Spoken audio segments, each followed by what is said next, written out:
Hey, good afternoon, guys. Well, I got the tractors up here, and I did go ahead and change the shaft in the back of the 4250, and a lot of you guys know how to do that one. I'm going to change the shaft on the MX255 now. So I got to go get a socket set, my toolbox for the shafts, and we're going to go ahead and change them out. You get a can of penetrating oil and stuff like that. So right now we have the small 1000, I have the big 1000, and I have the 540. So we got to put 540 on this one because we're going to be pulling wagons. So we'll get a little road running on with this machine tomorrow. So I'm going to go ahead and I got to pull the hammer strap off. I don't need that on there. And go ahead and put the 540 shaft in the back here. So hang on here. So I need to walk down here to the lower barn and get my socket set, and we're going to put 2 bales of hay in here before I do that job.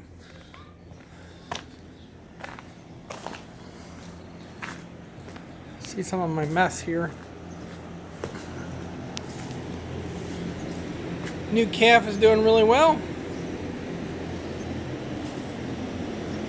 Everybody's fed. Okay, finally we're making it back to the MX here. I'm out of breath. You can see the different size in tractors now, especially those big wide tires on the front.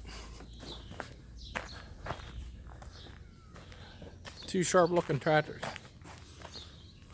So I'm going to go ahead and take the hammer strap off now. That way we can pull the wagons without that being in the way.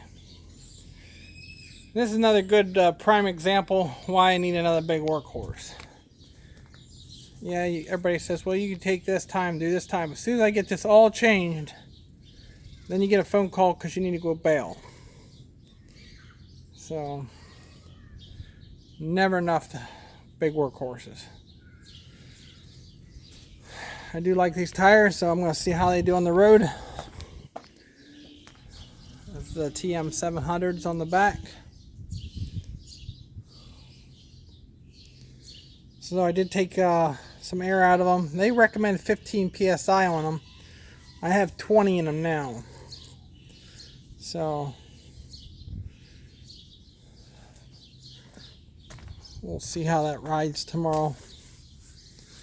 Pulling wagons. Okay guys, we're back here on the MX255, and I have the 1000 shaft in. I want to put the 540. First thing I'm going to do is going to break these loose, which I already did that. And now we can take them out by hand. That foil doesn't come out. Might be surprised. I hope so. Now there's 2 sets of bolts. When we put the big 1000 in, which I don't have that on the baler, I just had the small 1000. But on the manure tank, and what else has just the manure tank and the box spreader, that has a big 1000, so I would have to put that in. Then again, this tractor's just for the baler, and only reason I'm doing this, I'm using the 83 on the turbo till. The 4250 is going to be used on the bagger tomorrow, and we're going to use this to pull wagons. So now I'm going to go ahead and pull the hub off here. Okay, we pulled the shaft out here, and what I did is I used them cleaner just to clean it up here. This is a sensor. I want to keep that clean to run the PTO RPMs and let you know when it's on. As you can see, it's a little bit rusty, but it's something that gets used hard with the big baler. But the splines is the biggest thing. They're not wore. See that a little better. So I'm going to go ahead and slide the 540. I'm going to spray these splines here. Okay, so all we got to do is slide this in. I did put a little penetrating oil in there. I'll slide that in tight, and then we're ready to put our back together here, the spacer, the hub, and then the plate to bolt it fast. Okay guys, when you get this back together, make sure you keep this plate lined up. Sometimes it turns a little tight, but what we'll do is just tighten those up. We'll torque them to a good hand torque, about 85 pounds roughly for those bolts.